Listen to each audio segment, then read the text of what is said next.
ফুরান জুতা বাবা আমাতে গরম রে বা বয়স তুই আগুন দি পুরা। হ্যাঁ উনি নবী হয়েছেন কত বছর বয়সে? 40 বছর বয়সে। তাহলে 40 বছর বয়স মানে তো জীবনের মূল টাইমটা প্রায়। এই জন্য বলছি তোর আর এই গুমটা কাম হবে না, তোরা হলে নবীর দুশমন। কথা কোন ঠিক না? ওই দিন এক বিয়াদব কইতাছে নবী নাকি 40 বছর পরে নবুয়তি পাইয়া নাকি নবী হইছে। কথাটা কি আসলেই সত্যি? মানে রাসূলুল্লাহ সাল্লাল্লাহু আলাইহি সাল্লাম 40 বছর বয়সে গিয়ে হচ্ছে নবী হইছেন? এটা কার কথা কইতাম নি? কোন কইলান? ওই আহমদুল্লাহরা কইছে। জুতাটা কইলা বাড়ি দাও লাগে না রে। থাক তাহির হুজুর, আমরা চেতেন না, বাইরের দরকার নাই, আমরা বাইরের ভিতরে নাই। সঠিক বলেছেন। আমার নবী কি দুনিয়াতে এসে 40 বছর পরে নবুয়তি ভাইয়া নবী হইছে নাকি নবী হয়ে এই দুনিয়াতে আইছে? অবশ্যই নবী করিম সাল্লাল্লাহু আলাইহি ওয়াসাল্লাম নবী হয়ে দুনিয়াতে আসছেন, রাহমাতুল লিল আলামিন হিসেবে রাসূলুল্লাহ সাল্লাল্লাহু আলাইহি সাল্লামকে আল্লাহ তাআলা দুনিয়ায় প্রেরণ করছেন। সো ভাই লোক এখানে শেখ আহমদুল্লাহ একটা কনফারেন্সে বা হচ্ছে একটা মাহফিলে একটা প্রশ্ন আসছে, নবুয়তের পূর্বে রাসূল আকরাম সাল্লাল্লাহু আলাইহি সাল্লাম কোন ধর্ম পালন করতেন?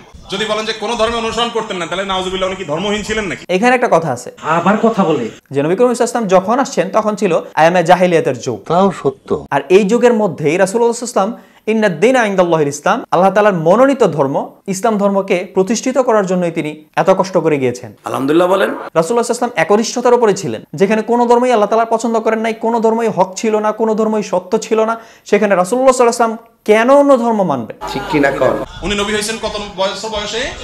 40 বছর বয়সে। তাহলে 40 বছর বয়স মানে তো জীবনের মূল টাইমটা প্রায়। এখানে 40 বছর বয়সে রাসূলুল্লাহ সাল্লাল্লাহু আলাইহি ওয়াসাল্লামের নবুয়তি প্রকাশ পেয়েছেন, মানে রাসূলুল্লাহ সাল্লাল্লাহু আলাইহি ওয়াসাল্লাম নবী, এটা মানুষের কাছে প্রকাশ করছেন আল্লাহ তাআলা। অথচ রাসূলুল্লাহ সাল্লাল্লাহু আলাইহি ওয়াসাল্লামকে আল্লাহ তাআলা জন্মের আগেই নবী হিসেবে স্বীকৃতি দিয়ে সৃষ্টি করেছিলেন। সুবহানাল্লাহ।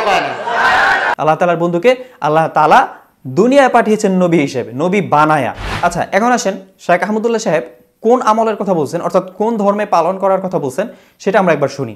40 বছর পর্যন্ত উনি নিজে তো নবী ছিলেন না, উনি নবী হয়েছেন তারপরে।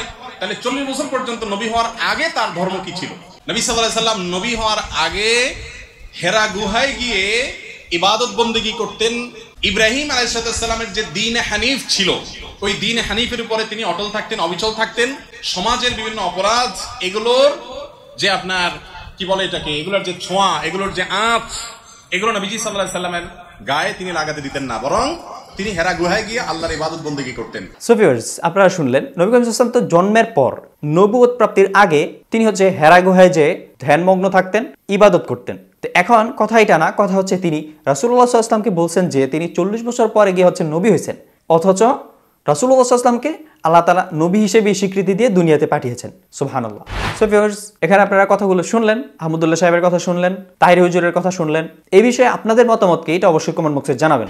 সো ভাই লোক আই থিংক আপনারা বুঝতে পারছেন। ভিডিওটি যদি ভালো লাগে অবশ্যই একটু লাইক করবেন, কমেন্ট করে অবশ্যই মতামত জানাবেন। Okay then, see you soon another video ইনশাআল্লাহ। ভালো থাকবেন, সুস্থ থাকবেন। আসসালামু আলাইকুম ওয়া রাহমাতুল্লাহ।